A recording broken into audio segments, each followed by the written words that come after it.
Hey everyone, I'm Holly Benton from the Orthodox Christian Leadership Initiative, coming to you from Minnesota in 6 inches of snow on this Holy Monday evening. I'm thrilled to have Lindsay Birdsall with us tonight. She's going to be sharing session 2, Leading Your Domestic Church in the Days of COVID-19.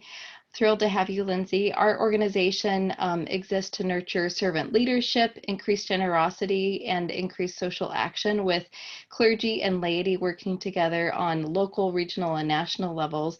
And when we were wrought with this epidemic, we just thought this was a really good opportunity to bring our parents together to discuss how to lead your domestic church in the days of pandemic, not to despair, but to really bring Christ into your home and making the joy of his Pascha a reality in your lives at home this week.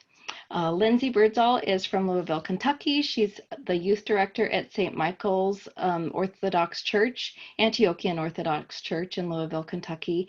She's also a high school teacher and a mother of a young 5-year-old. So thank you, Lindsay, for being with us tonight. Very much, Holly. I will begin with a short prayer. In the name of the Father, and of the Son, and of the Holy Spirit. Amen. O heavenly King, Comforter, the Spirit of truth, who art everywhere present and fillest all things, treasury of blessings and source of life, come and abide in us and cleanse us from every stain and save our souls, O good one. Holy God, holy mighty, holy immortal, have mercy on us. Holy God, holy mighty, holy immortal, have mercy on us. Holy God, holy mighty, holy immortal, have mercy on us. Glory to the Father, and to the Son, and to the Holy Spirit, now and ever, and unto the ages of ages. Amen. Christ our God, thank you for bringing us together this evening. I pray that you would bless my words, that you would bless our interactions together, and that we would make the love of Christ and the joy of your resurrection truly alive in our homes this week. In the name of the Father, and of the Son, and of the Holy Spirit. Amen. So I was thinking about last week. And last week, the theme of our parenting talk was about really putting first things first in the home. And I'm glad I started there. We talked about just the importance of cultivating a prayer life in the home and really carving out time for the kinds of spiritual disciplines that we know are so important as a family and are also really going to give us as parents, they're going to give us a healthy mindset, and they are going to open us up to the counsel of God and really make us able to share, meaningful things with our children. And, prayer is really putting on your oxygen mask. That's the metaphor I used in the title last week. But I didn't really mention that I think that there are other things that are important too. And I just wanted to start with that today because, there have been times in my life, and I'm sure there are people listening today who, you have kept a regular prayer rule. You're kind of doing what you're supposed to be doing. You're checking all those Orthodox boxes. And for some reason, spiritually, you're still struggling. And in a time such as this, I think it's really important for us to just acknowledge that we are whole people, and we do also need to consider things like our relationships, and if we're caring for our health, if we're eating healthy foods regularly, are you doing things you enjoy? Are you getting up and getting dressed in the morning, even though you may not have somewhere to go, and maybe you don't even have a job to report to right now. So I think those things are really important. Self-care is a whole package. I think prayer is the most important part of it, but I thought I would be remiss if I just didn't encourage parents to be gentle with themselves, to really care for themselves in this time, and and just to realize that we are very human, and we are meant to be in a relationship, and we have bodies, and all those things really need to be cared for, in addition to, our devotion to spiritual disciplines. And emotionally, this is a really hard time. So even if you don't hear yourself thinking negative or sad or anxious thoughts, maybe pay attention to your body. I mean, is your chest tight? Are your shoulders tight? Are there butterflies in your stomach? Emotions can come out in funny ways, and we are not always aware of why we are acting the way that we are acting. And we should be watching out for that in our children as well. And that brings me to our theme today, which is that with our families, there are going to be big emotions and big conflicts, and these are really big ministry opportunities. And, like I said, the isolation that we are going through right now often does make our emotions come out in funny ways. And you may not even realize that your child is struggling with quarantine because they're not going to say that many times. Okay. So their sadness about quarantine could be coming out in all sorts of ways, saying things like, maybe they're frustrated with the technology, like this stupid remote doesn't work, or maybe they're really just resisting instructions, like I'm not doing 4 math problems, I'm only doing 1. Or maybe they're very lethargic. Depending on your personality, right? There are some kids who are going to fight you, and then there are some that are going to withdraw, and that's another kind of protest, and maybe a reaction to feelings of sadness about quarantine. So they might say that they're too tired for things. Maybe they are really craving technological stimulation and are kind of addicted that way. Maybe they're just saying they're bored all the time, and bored, I would say, it's a kind of boredom is a kind of despondency, really. Like if we don't have the eyes and the heart to see opportunities around us, to make God real in our home, and to make God's love real in our home, it probably means we're pretty sad. And that can be true of both parents and children. So our kids need us to be present for them right now emotionally, but we can't really be there for them if we aren't practicing appropriate self-care. So I know I talked a lot about prayer in the last talk, but like I said, I just wanted to mention that there are other aspects of our lives that are important too.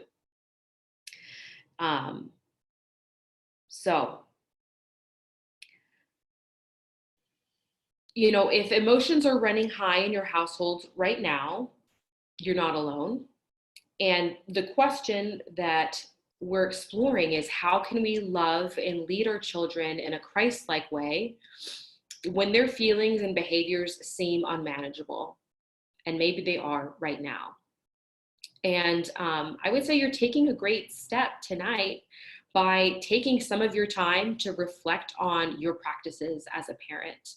And that's hard to do, because at the end of the day, you're tired, and taking 30 minutes to reflect instead of just escape is a really bold move, and something that I think you should just really give yourself a pat on the back for taking this time at 9 p.m.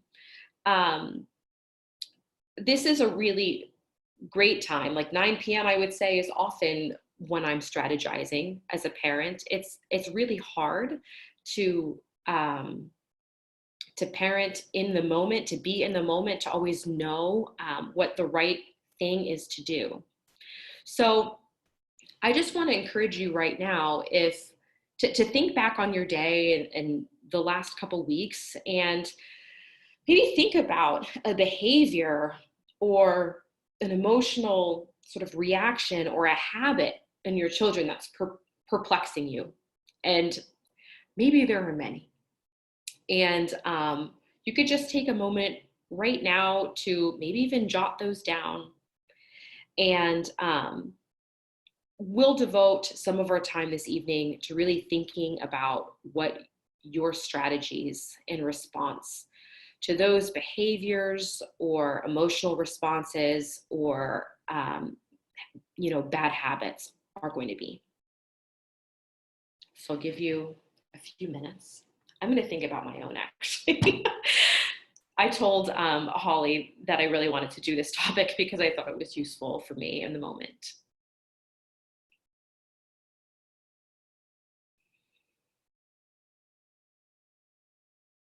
Okay, so maybe you have a short list. But one thing that I always do is I encourage parents and teachers, when I've worked with them, is just to choose 1 or 2 top behaviors to focus on at a time. And figuring out what those top behaviors are going to be is kind of tricky. It can be tricky just because it feels overwhelming when you have a lot of things to do. I would say, though, just from my own personal experience, if there's one that is bothering you as a parent more than all the rest, if there's something that really just kind of makes you emotionally feel like a little off your rocker, there's a behavior or a habit or something that just makes you a little crazy or agitated, that's the one that you should focus on. And why? I would say it's because it really matters that you're at peace as a parent. I think sometimes, there are things that our children do in the home, and they're not sort of categorically, morally right or wrong. But because we're human beings, if something as a parent, it's bothering us, I think it's really worthwhile for us to just figure out how we're gonna work with our children and express to them that this is a frustration for us and how we can work together to make sure that you are in a spot where you can lead your domestic church effectively. And I think, your children really want you to be calm. And I think sometimes parents can underestimate just the value of them actually approaching their children in a time where they're not feeling very agitated, but really leveling with them and saying, guys, this is something that's troubling me, and what are we going to do about it? Okay, so now you've picked your 1 or 2 top behaviors, and the next thing that we do is develop a strategy. And how are we going to strategize around this? Well, I would say that there are 4 different things that we could be doing. We could A, change environment, B, change the schedule or family priorities, C, reinforce positive behavior, or D, develop a consequence, or maybe all of those.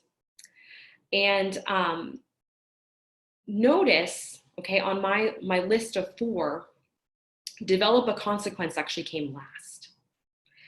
And I know that as a parent, I really jump to that developing the consequence frequently in the moment while parenting. And that's not necessarily a bad thing, especially in the moment when you don't have maybe control over environment or schedule, okay?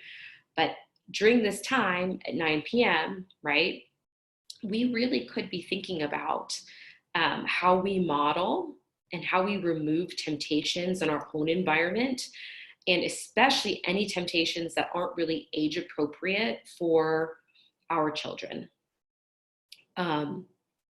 So that's kind of our 4-pronged approach.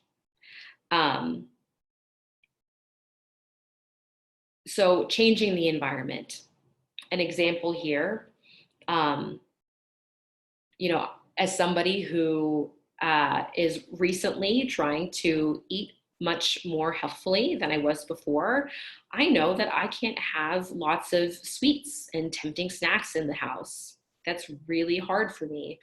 And, you know, I'm 34 years old. It probably is like age appropriate that I would be able to leave the sweet and salty snacks by themselves, but because I am who I am, I'm not the best at it.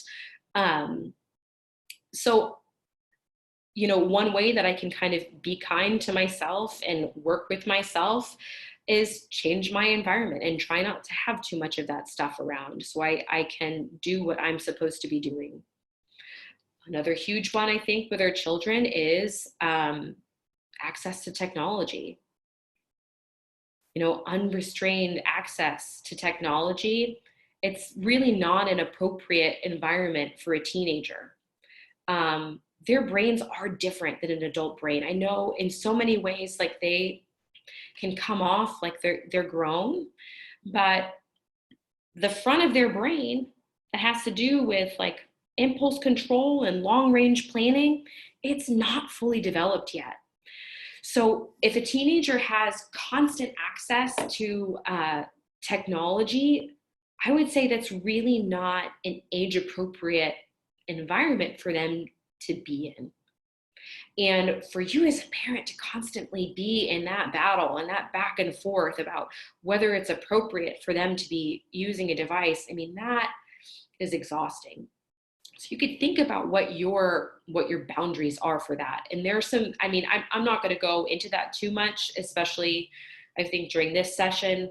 But if you're wondering, where can I find more resources on that? There are some excellent resources at Common Sense Media.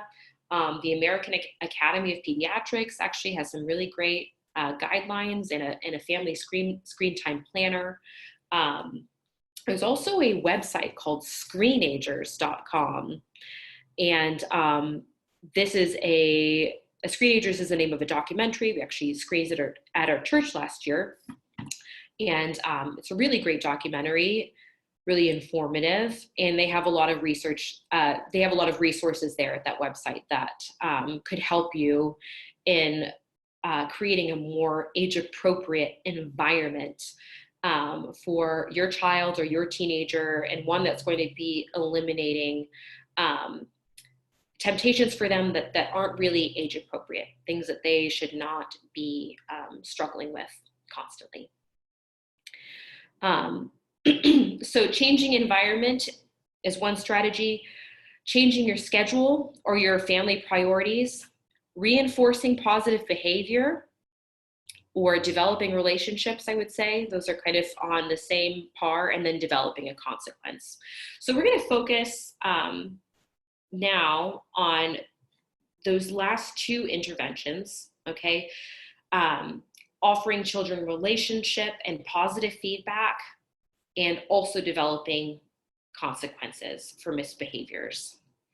I would say it's really important for us as parents to remember that you can be strict with behavior and emotionally sensitive and in tune with your child. You can be strict with behavior and emotionally sensitive and in tune with your child. These are not diametrically opposed. So, what are some strategies for that? Let's imagine, okay, your child is upset and maybe they've even done something that you are not a fan of them having done.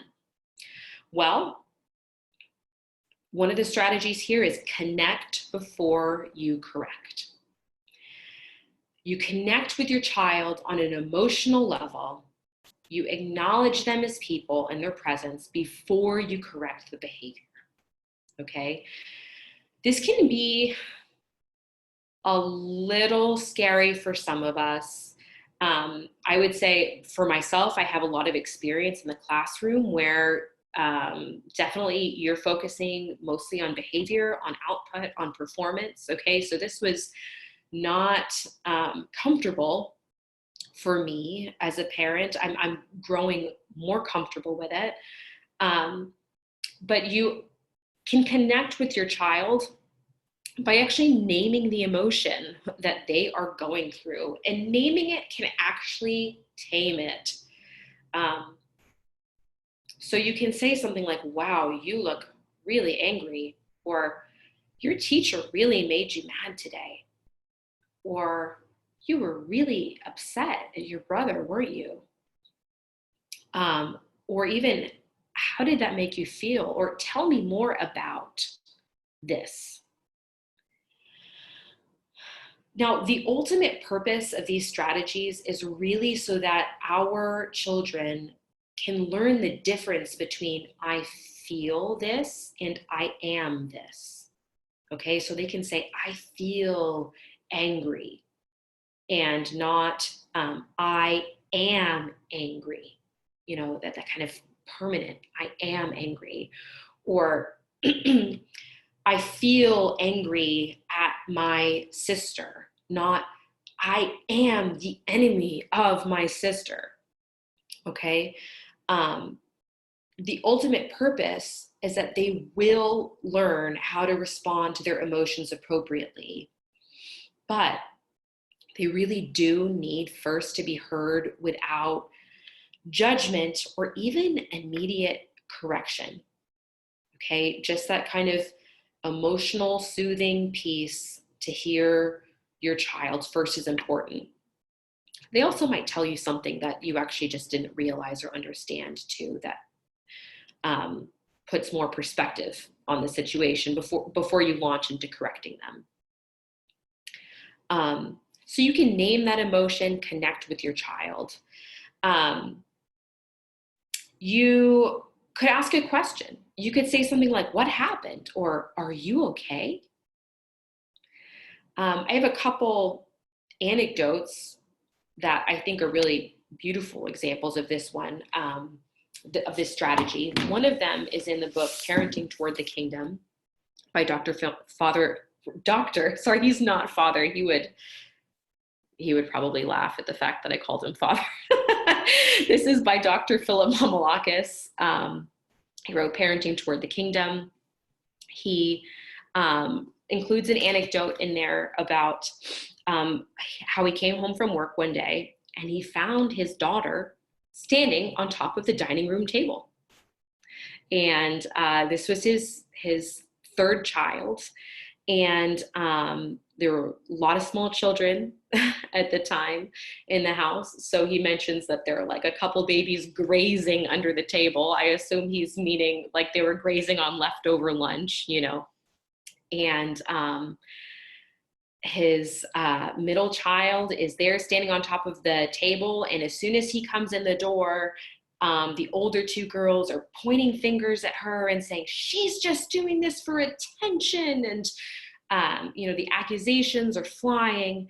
And, Dr. Phillips sees the situation and he immediately goes up to his middle child, the one that's on the table, and gives her a hug.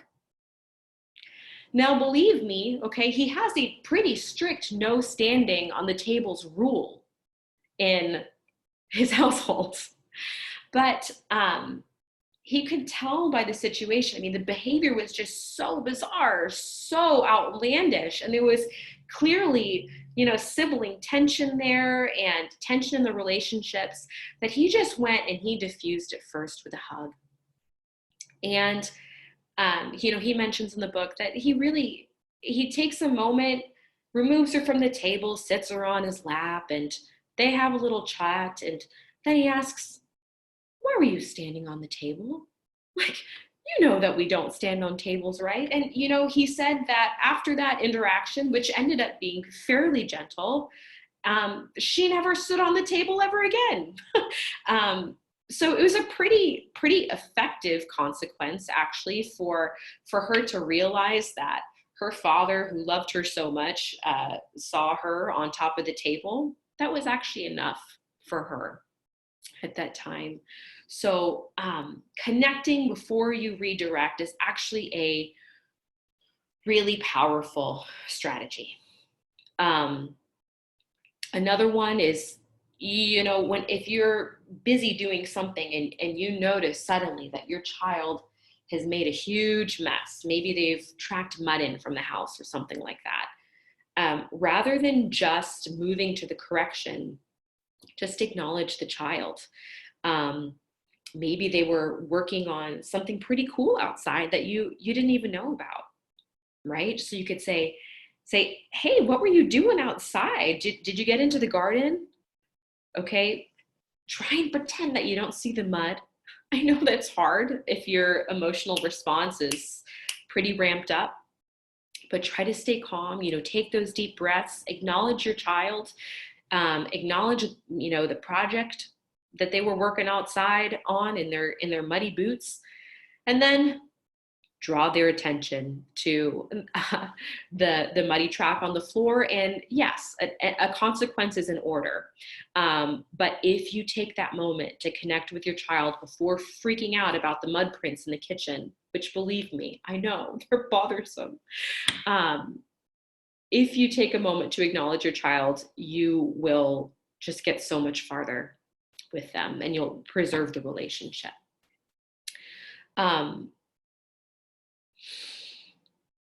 Another strategy, okay, as you are connecting or correcting your children, is to engage the upstairs brain.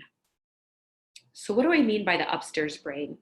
Well, basically our brain stem, our brain grows from the bottom up, okay? So our lower brain is going to be very instinctual and emotional, and it's referring more to our knee-jerk reactions, our impulsivity. Your upstairs brain has to do with impulse control. And what you can do is, rather than correcting your children immediately, is actually engage that upstairs brain. So yes, no, using the word no, I just wanted to backtrack a little bit, is often an appropriate response to behaviors, but it's also one that can really enrage if it's overused, especially. And especially if your child seems to have some good intentions, but they are maybe misguided, you could consider asking them questions instead. And really strategize with them about, the consequences of their behavior and the work, or the extra work that it's created, or the inconvenience it's created. Help them to actually engage them in a conversation about why what they did was not considerate of others in the family, right? So strategize with them, and you might actually give them a pathway to yes. So what do I mean by that? What you'll help them do in that conversation, okay, is define under what circumstances their desired behavior or activity would actually be acceptable or appropriate, okay? And I can give an example of this today. I let my son, especially in a time like this, when we're kind of cooped up inside, I let him, play with the couch cushions and pillows and stuff like that. But he had found something. It was actually an old curtain rod, and I don't even know where he got it from because I was busy working, assuming that he was entertaining himself appropriately, okay? And he got something and he was like hitting it against the pillows, and it looked like it kind of had a sharp edge. So, my response is, no, like, bud, you can't hit with that. But I was willing to give him a pathway to yes. And rather than even telling him, what he should be hitting that pillow with, I might say, hey, what is something, you're playing that pillow hitting game.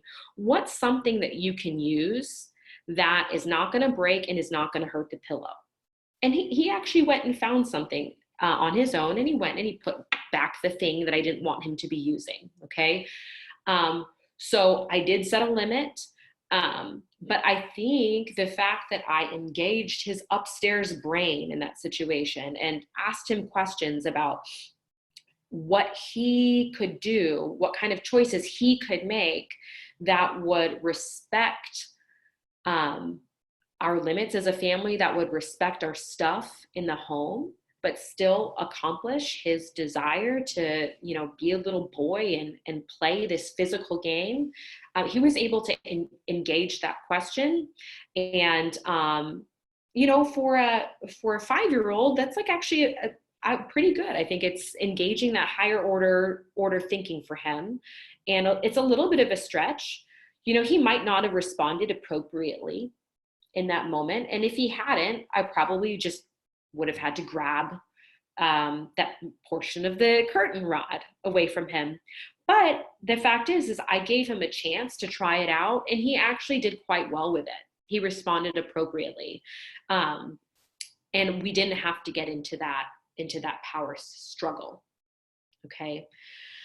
So I would say really as early as lower elementary school, you can start strategizing with your child about what some consequences will be. You can give them kind of a stake in that decision-making process and help them make a decision that is in line with your family values, right?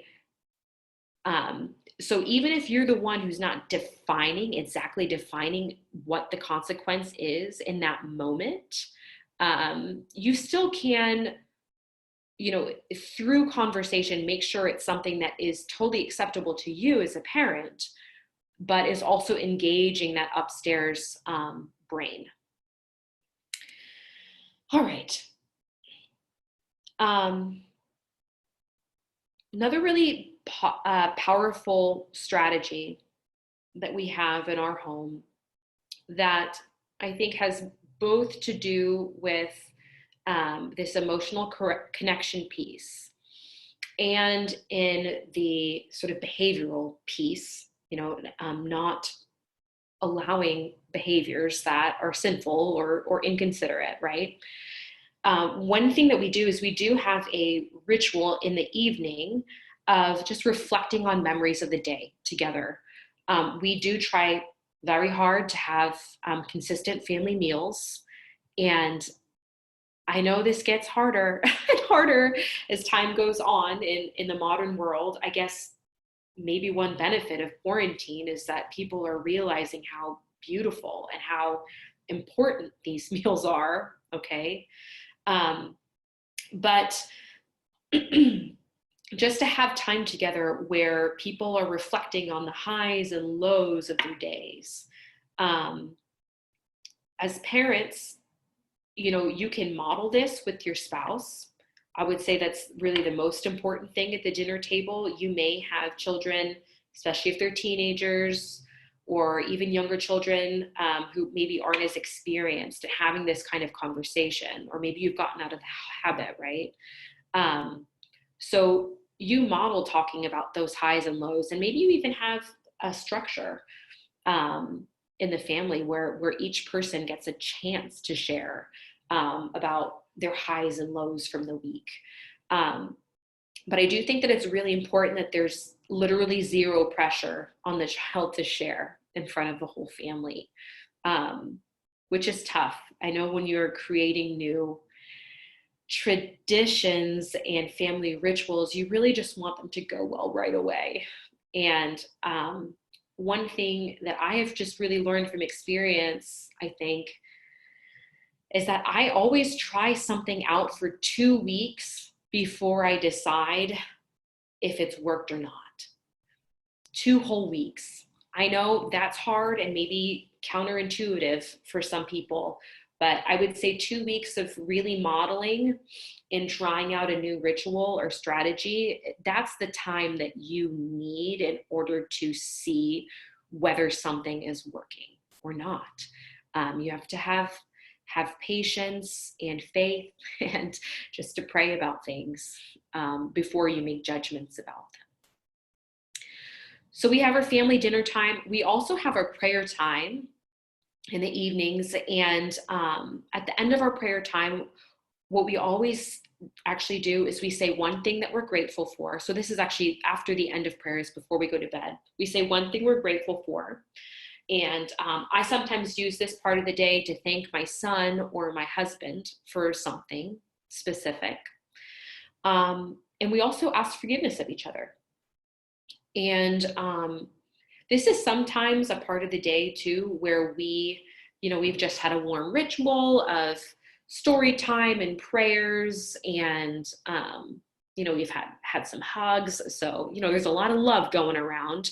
And this is the time of the day where we're feeling a little bit more calm.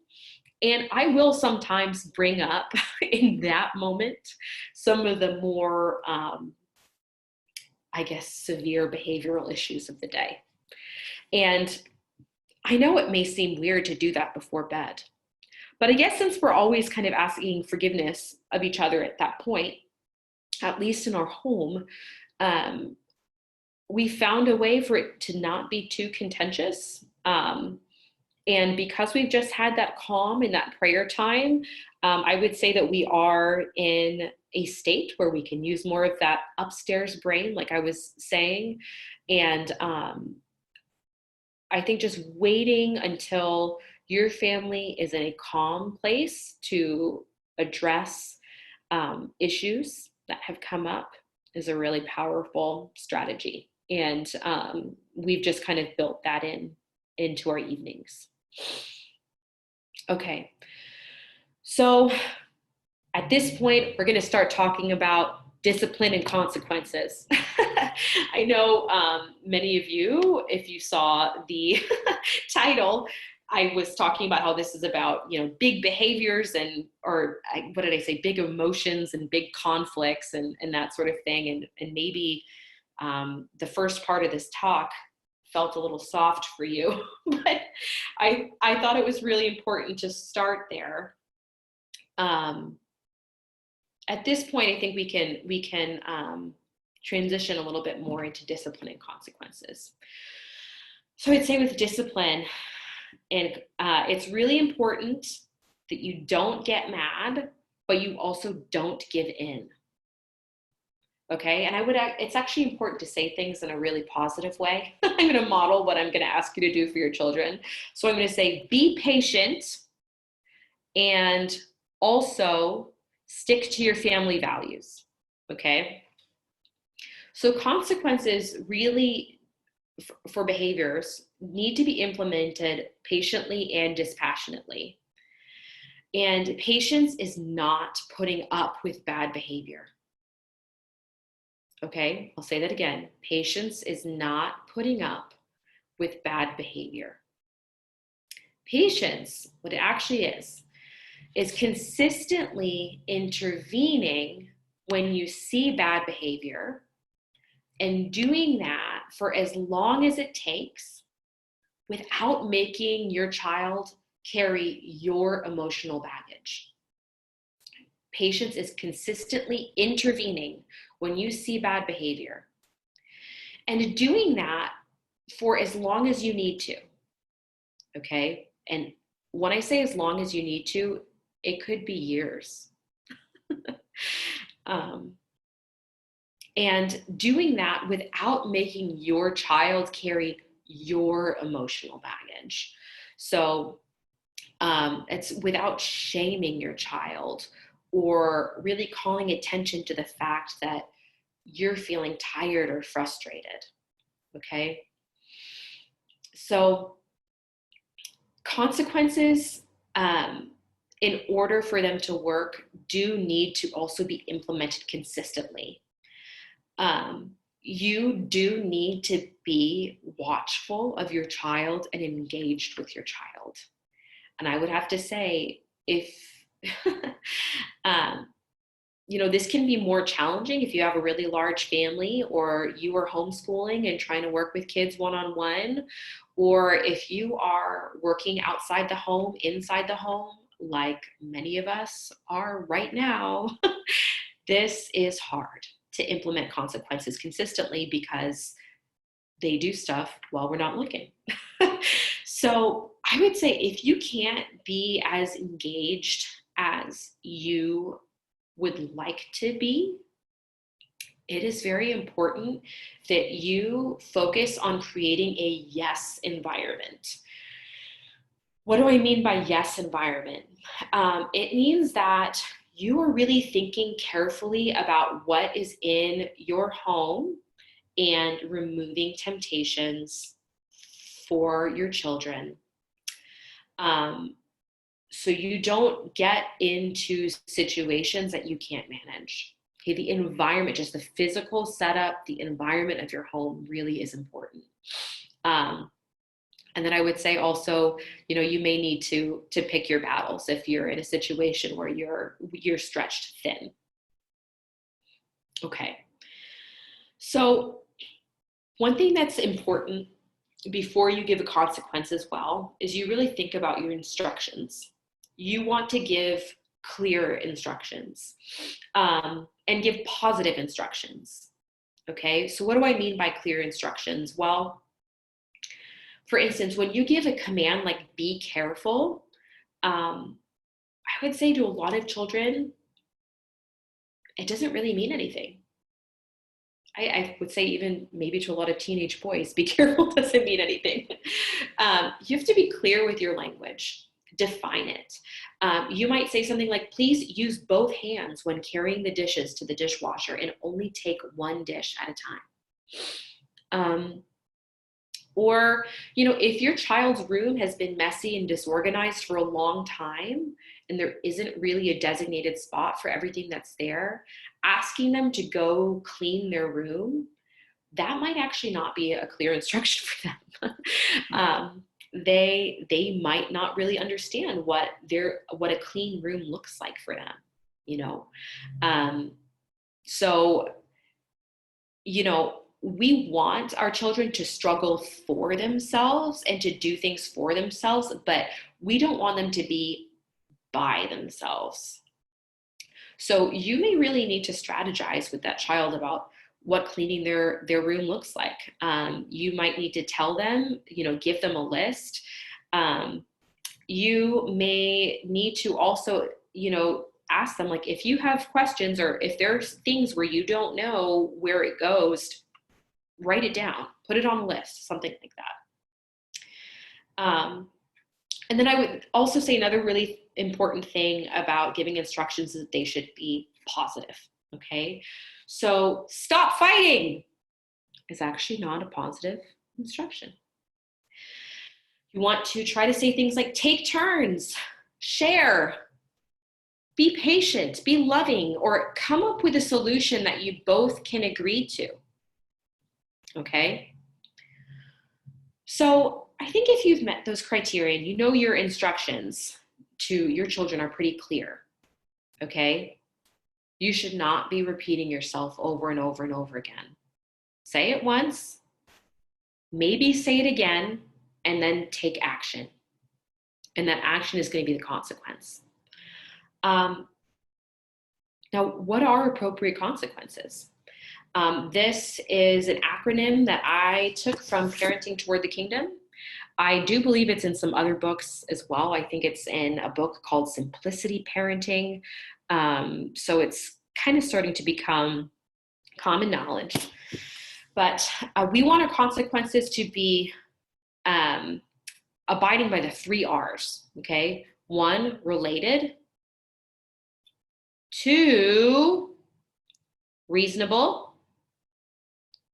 Or 2, respectful, and 3, reasonable. Okay?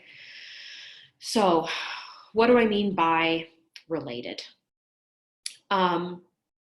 Well, we want the consequences to be logical and actually somewhat natural and related to your child's actions. So what does that mean? Okay? Let's say, I guess I'm on a cleaning kick today. I'm trying to focus on making sure that this home stays clean during quarantine, especially when I'm not paying attention very well because I'm working outside the home from home.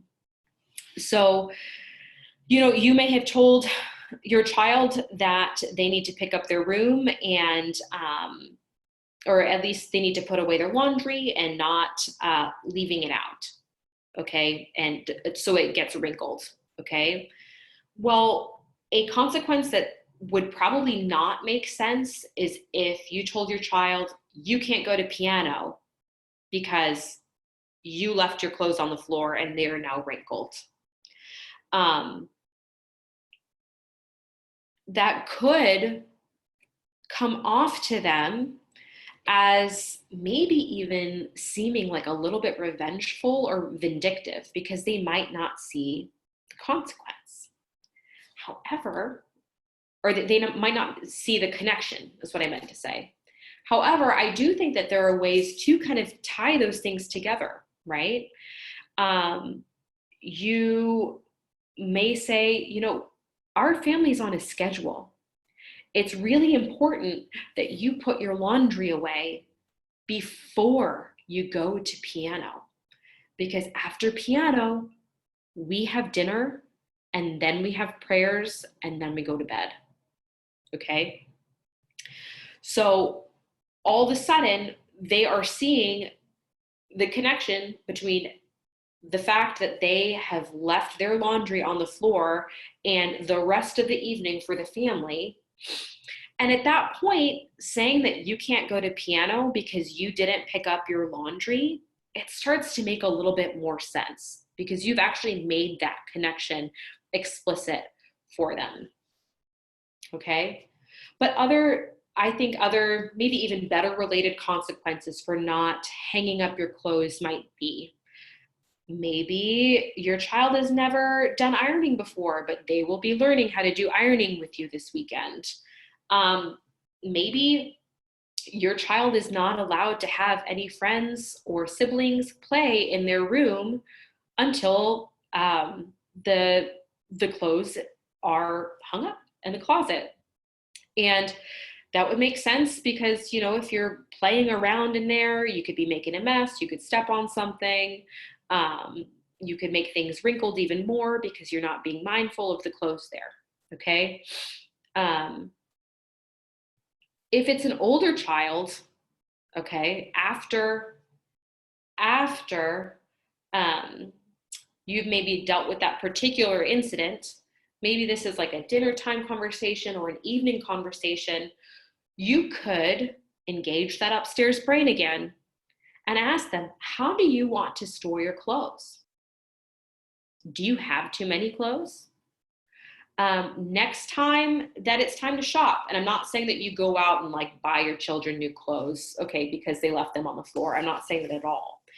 But maybe this is like 6 months from now. You say, you know what, maybe 6 months from now, let's consider what works for you. Within your budget, maybe you can find some clothes that can wait a few hours before being hung. And maybe you can hang them after piano.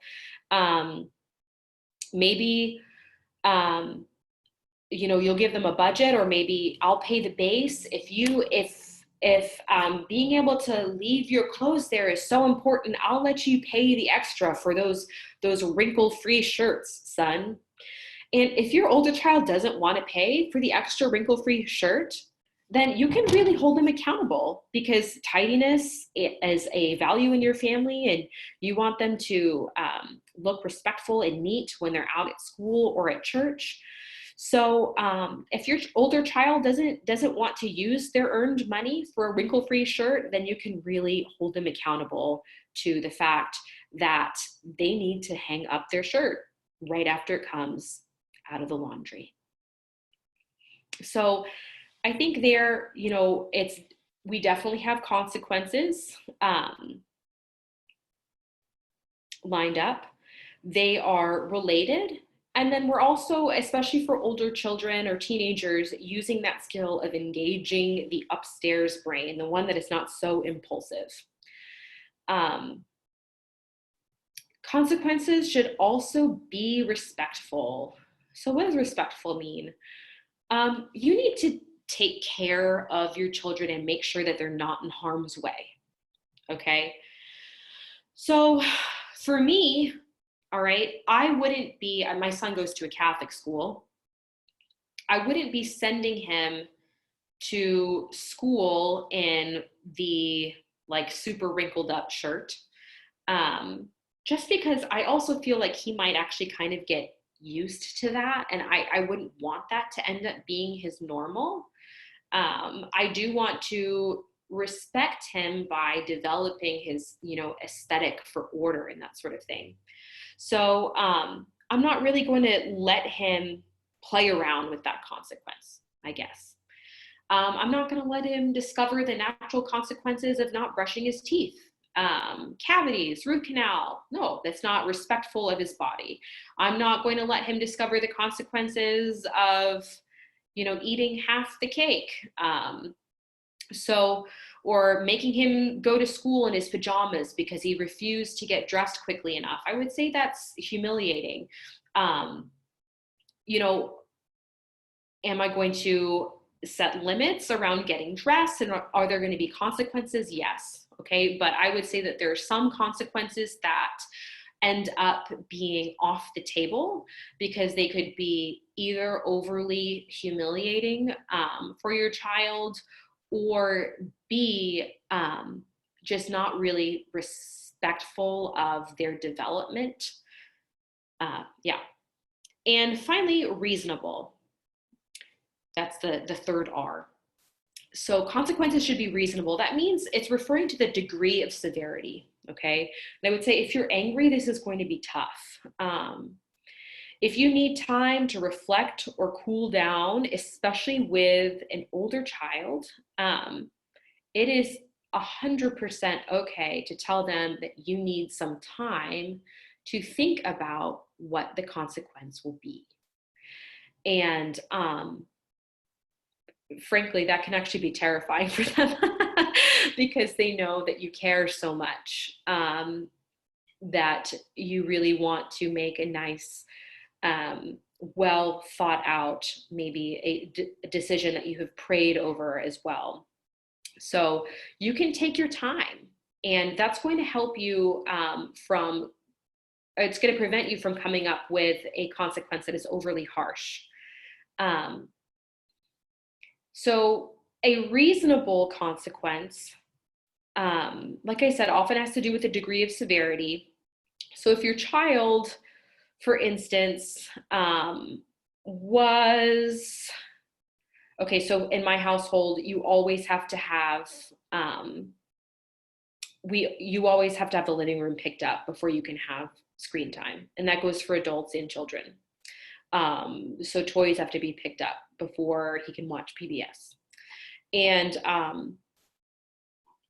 if my child doesn't pick up his toys that day, he doesn't watch TV that day. But I'm not saying that you can't watch TV for the rest of the week because you didn't pick up your toys. So just making sure that the punishment really, really fits the crime is important. So anyway, that is really about all that I have. I just wanted to, emphasize the themes here of how we really can be both strict with behaviors and loving with our children. We can set real limits, okay? And they can understand that no means no. But especially as the child gets older, we can engage that upstairs brain and maybe even involve them in the process of developing consequences, holding them accountable, or involve them in the process of changing their environment so their behaviors are more acceptable. And we can really be strict while being emotionally attentive. So I would say those are the main themes for today.